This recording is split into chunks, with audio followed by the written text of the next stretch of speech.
When I'm coaching my real estate clients, there's one thing that typically sticks out within the first 5 minutes of the conversation to let me know if this person is really going to receive the information for coaching and apply it. It's not their knowledge, it's not their charisma, it's not their willingness to listen, or their energy when it comes to listening. What it is their latency. This may be something that you haven't heard before. The latency, how fast you act when you get a good idea or hear good advice. In my years of coaching, I've seen it time and time again. Unfortunately, the story is typically always the same. Oh my gosh, I really just need a change in my life. I'm willing to do anything and everything it takes to get over there. And I want to be better for my family, for myself. I want to increase my money. I want to be a pillar in the community, whatever the statement is. And then they hesitate. I would say as much as 99% of people, 99 people out of 100, hesitate. Means that once they're in front of the coach, they're taking notes, they seem to be absorbing, but when it's time for homework, when it's time to apply, they hesitate, and that hesitation turns into just straight not doing anything at all.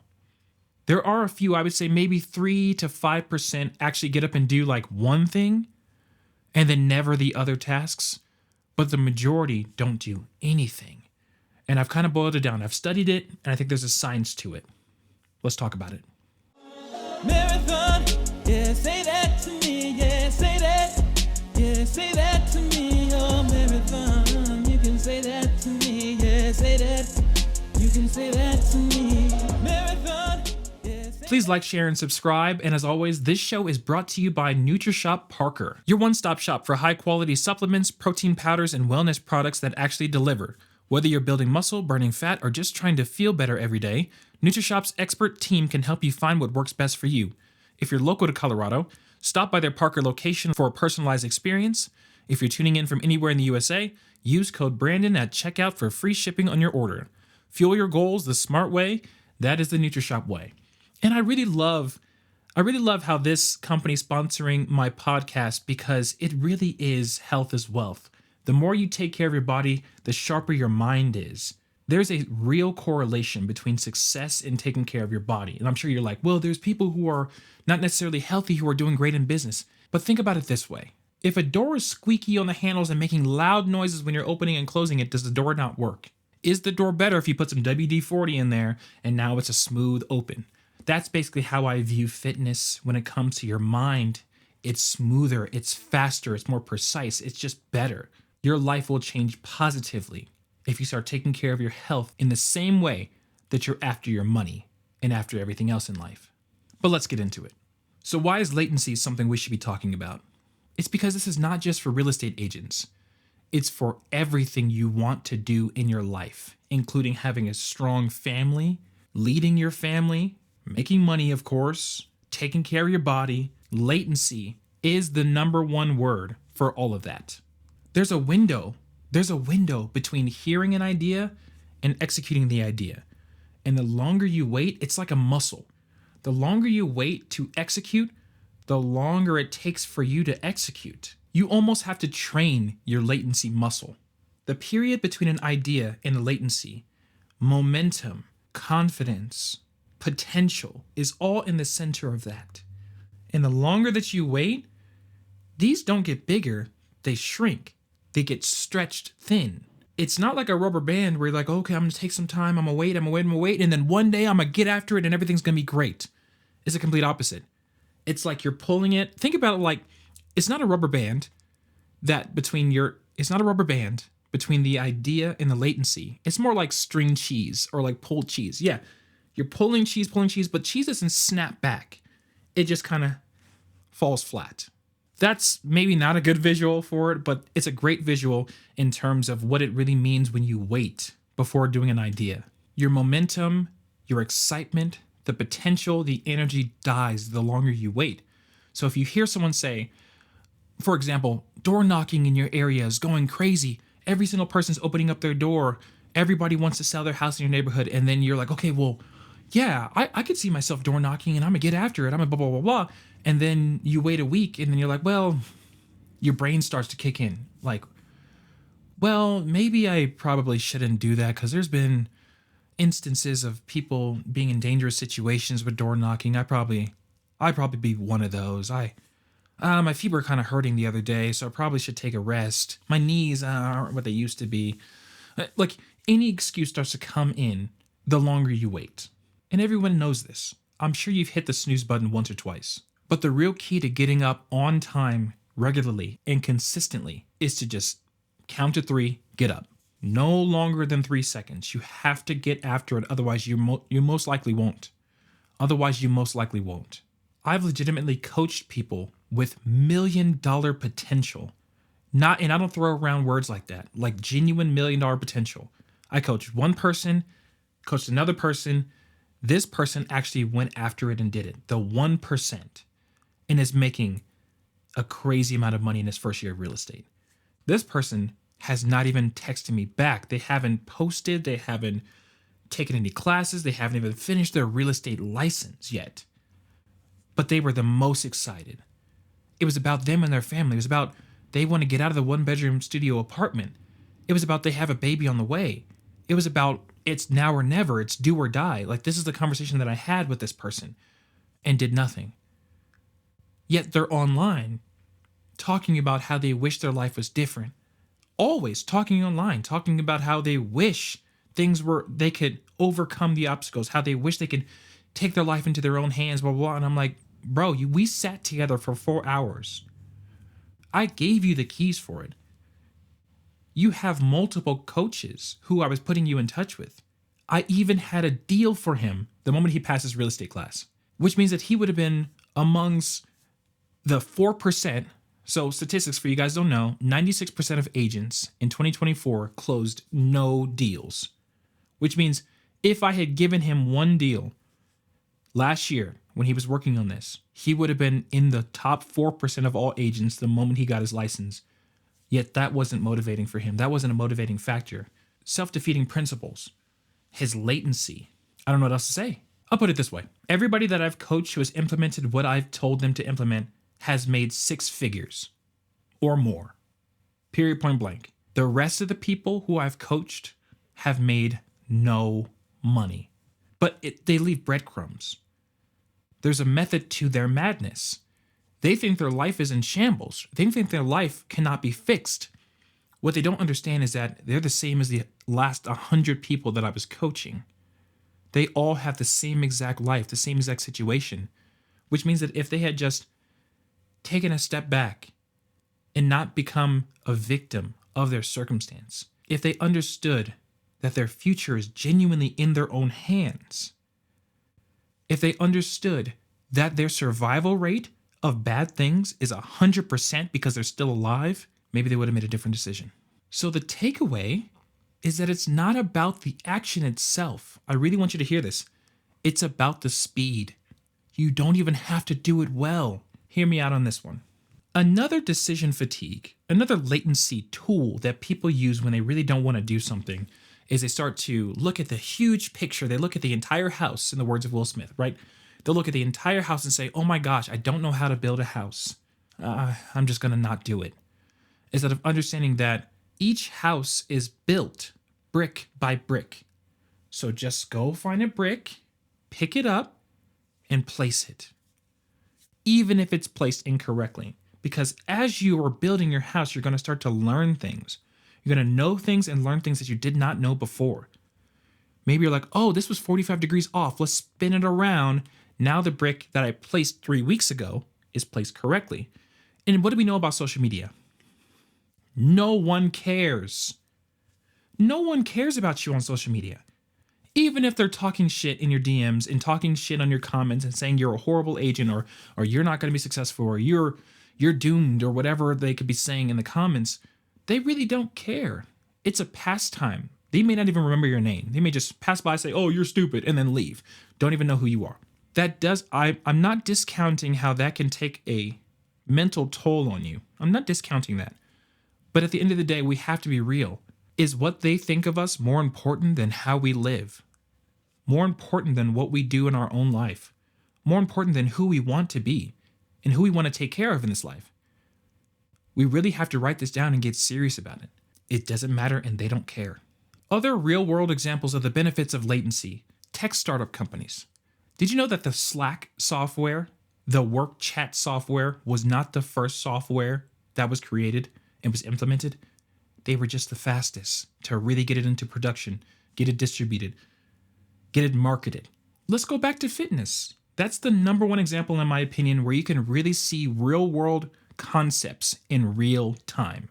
Do you know anybody who said, I'm going to get on my fitness journey and I'm going to lose weight, and then a month later they drop 30 pounds, 60 pounds? Have you seen somebody else say, I'm going to get on my fitness journey, and 3 years later they look the same, maybe even worse? Of course, we have all these fluff terms. Oh, I'm big boned, my metabolism, my body chemistry, my structure. It's all cap. This is a quote. When it comes to just specifically fitness, I love this quote. When everyone's starving, no one's overweight. It's the easiest quote ever. Look at pictures of third world countries where people are starving. No one is overweight. No one's big boned. There's no such thing as a lot of these comments. So I think a lot of the coaching situation happens when you internalize things that are not true. Lies are the opposition of success. And latency is basically you lying to yourself. Every time you say no to yourself, you strengthen your no muscle towards yourself. Every time you delay action that can positively change your life, the more friction you are causing between yourself and your mind. I don't want to get people off with this concept, but I know some people have an inner dialogue and some people don't have an inner dialogue, which is crazy to me. But the people who do have an inner dialogue, you know that you have to fight against this dialogue sometimes. Sometimes your mind wants to do things that your body doesn't want to do. Sometimes your body wants to do things that your mind doesn't want to do. Sometimes you and your mind want to do different things. For the people who understand, I know you get it. The more you listen to the red flags in your mind, the more you strengthen your mind's control over your willpower, right? Another great example, when I started bodybuilding, I thought benching with a 45 on each side was going to break my arms. I was skinny, boy. So my coach was like, hey, you have to understand that your mind has like 3 to 5 red flag stoppers. And some of them are to genuinely keep you safe. And the others are just to scare you. Your job in bodybuilding, this is what he said to me. Your job in bodybuilding is to figure out what the difference is. Figure out what really red flag is going to hurt you, and the ones are here to limit you. I might even put up pictures. I don't think I have time, but I'll show you the day I started bodybuilding. By the end of the day, my whole body grew 2 inches. No cap. I had twig legs. They were this much bigger, and it wasn't just a pump, like muscle striations, like because I really internalized what he said. I don't want you guys to think I'm capping. I might put the pictures up if I have time. I'll show you the difference. I really internalized what he was saying. I really internalized like, oh, sometimes your brain is not your best friend. Sometimes your mind wants to hold you back. Sometimes your body wants to hold you back. Sometimes they work together to hold you back. It's about overcoming. It's not always external. It actually might be more internal 99% of the time than it is external. Because if you really think about it, look around. No one cares. That means if no one around you really cares, they're not really out to get you. That means the lies that you step foot out in the world and the whole world's against you and they're not going to hire you because you're black and because of this, and they don't want to use you as a... That might just be up in here. That might be just in your mind. Everyone's dealing with their own things. Everyone has the crosses that they're bearing. Everyone has obstacles. No one's life is perfect. I don't care if you have $100 million. Do not think that their life is perfect. Do not fall into the trap of thinking money fixes things. This, and this, if you believe in it, fixes it. Even if you don't believe in it, try it. It fixes things. There are poor people who are happy, and there are rich people who are happy, but their money situation is not the reason why. So let's get practical. How do you actually fix your latency instead of just having me yelling at you about it, right? Step 1, pick the smallest task ever. ever, ever, ever, even smaller than you believe. Like, let's say you're like, okay, let's apply this not even just to something great. Man, I really want to be able to get up and wash my dishes right when they need to be washed. But I find myself waiting days between washing my dishes. What do I do? Great question. What you do is you sit on the couch and you practice. You say, okay, I'm going to count to 3 and I'm going to stand up and then I'm going to sit back down. And that's all you have to do for the whole first day. Just say 1, 2, 3, stand up, sit back down. Day 2, stand up, take 3 steps. 1, 2, 3, stand up, take 3 steps, sit back down. That is literally you working your way into have a strong latency muscle. Think about it. Think about the gym. Think about working out. It all correlates. You're not going to just for your first gym session put 3 plates on and bench 315. What are you going to do? You're going to bench the bar, or you're going to do push-ups first. You're going to do 5 push-ups. And you're like, oh, I'm tired. Next day, you do 6 push-ups, 7 push-ups, 8 push-ups. You're like, okay, it's a little easier, and you build your way up. And that's kind of how I'm painting the picture for latency. And then maybe a week later, you walk over to, you count to 3, say like, you look at it, as soon as you notice it, 1, 2, 3. You stand up real quick, walk over, grab a dish, put it back down, then you sit back down. Eventually, you're going to notice that the latency between the idea of doing a task and actually doing it starts to shrink. It starts to shrink. And now you'll be able to do way more tasks faster. And you genuinely can apply this to business. If you're in a business like real estate where you have to make some types of calls, warm calls or cold calls, it's the same thing. Man, I really don't want to make any cold calls today, but I know I have to. Okay, day 1, here's what I'm gonna do. I'm gonna say, okay, I have the idea of making a call. 1, 2, 3. Grab my phone, look at it, put it back down. Day 2, thinking about calls, you're like, okay, 1. And then you take your phone, unlock it, and then just scroll to your contacts and be like, okay. Then maybe the 3rd day, you grab your phone, scroll to contacts, call your friend, call a family member, just say, hey, I'm practicing making cold calls, blah, blah, blah, blah. Or just checking in, tell them what the woo-woo stuff we're doing. And then be like, oh, checking in with you, how are you doing, blah, blah, blah. Go on. The next day, you call up another friend and then immediately call somebody new. You're already in the routine of dialing and talking on the phone. You don't want to make your first call that you're scared to make, cold calling, directly to someone new because they might say, go fuck yourself or something crazy. And you don't want that to ruin your experience because you may not want to do it the next day. So call somebody who likes you and you like, have a brief conversation, hang up, then immediately call somebody new. And maybe that's how you start off your call situation. There's so many different techniques. You just have to get up and do it, but you have to figure out a way to make yourself get up and do it. So if you've gotten anything from this video, latency is your worst enemy. It is killing your motivation, your energy, and your life to certain degrees. Your life will not be what you want it to be if you fall victim to latency. Think about it like the gym. The gym is small, incremental actions that turn into a big goal, right? You know what I'm saying? Right, turn into a big goal. Start practicing, and I'll see you on the other side. Until next time. Marathon, yeah, say that to me, yeah, say that. Yeah, say that to me, oh, marathon. You can say that to me, yeah, say that. You can say that to me, marathon.